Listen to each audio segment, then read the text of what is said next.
टूटा हुआ विश्वास तलाक की कगार पर और एक नवजात जो स्पष्ट रूप से मेरा नहीं है, फिर भी मेरा दिल उससे अनजाने में बंधा हुआ है। ये तूफान है जिसमें मैं खुद को पाया जब मेरी पत्नी ने हमारी द्विजातीय बेटी को जन्म दिया। मेरी पिछली पोस्ट अचानक बंद कर दी गई थी, हालांकि मुझे उन लोगों से सूझबूझ भरी सलाह मिली जिन्होंने इसी तरह के तूफान का सामना किया था। मैं आभारी हूं, विशेष रूप से उन लोगों का जिन्होंने उदाहरण के माध्यम से नेतृत्व करने के महत्व पर जोर दिया, ये सुनिश्चित करते हुए कि मेरे बेटे अपनी सौतेली बहन को हमारे परिवार का अभिन्न हिस्सा माने, चाहे उसकी पितृत्व कुछ भी हो। उतना ही महत्वपूर्ण था उस कट्टरता को चुनौती देना जो दुर्भाग्यवश उत्पन्न हुई थी, एक कार्य जिसे मैंने स्पष्ट दृढ़ता के साथ शुरू किया है। मैंने सभी को स्पष्ट कर दिया है कि मेरे बेटों या उनकी बहन के प्रति किसी भी भेदभावपूर्ण टिप्पणी को बर्दाश्त नहीं किया जाएगा। मेरी पत्नी और मैंने एक असहज समझौता कर लिया है। वह माफी मांगती है, चाहती है कि हम उसके विश्वासघात के बावजूद साथ रहें, लेकिन जो प्यार मैंने कभी किया था वह मुरझा गया है, केवल एक प्लेटोनिक स्नेह छोड़कर। हमारे बेटे अपनी अपनी तरह से सामना कर रहे हैं।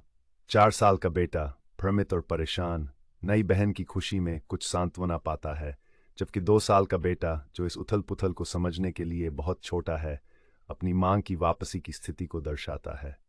मेरी पत्नी जो पहले से ही अवसाद से जूझ रही थी, अब हमारे आसन तलाक, उसके विश्वासघात के उजागर होने, प्रसवोत्तर अवसाद और एक शिशु को पालने की थकावट के बोझ तले डूब रही है।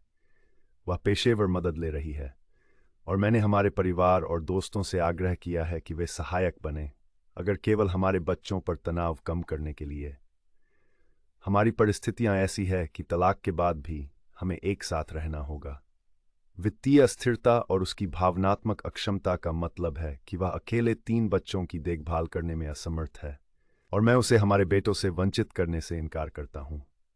इस अराजकता के बीच हमारी बच्ची आशा की किरण है। उसकी मासूम मुस्कान ने मेरे दिल के चारों ओर अपना जाल बुन लिया है, जिससे मुझे गोद लेने पर विचार करना पड़ा। हालांकि उसके जैविक पिता को खोजने के लिए एंसेस्ट्री डीएनए का उपयोग करने का सुझाव मामले को जटिल बना रहा है। स्वार्थी रूप से मैं उसके आगमन से उत्पन्न होने वाली उथल पुथल से डरता हूं, फिर भी मैं उसके पितृवंश को जानने के महत्व को पहचानता हूं। यह उसका अधिकार है कि वह तैयार होने पर अपने जैविक पिता के साथ संबंध बनाना चाहे या नहीं। इसलिए हमने पहला कदम उठाया है, एक एंसेस्ट्री डीएनए किट का ऑर्डर दिया है। परिणामों की प्रतीक्षा करते हुए मैं हमारे पहले से ही टूटे हुए पारिवारिक गतिशीलता पर संभावित प्रभावों के बारे में सोचने से खुद को रोक नहीं पा रहा हूं।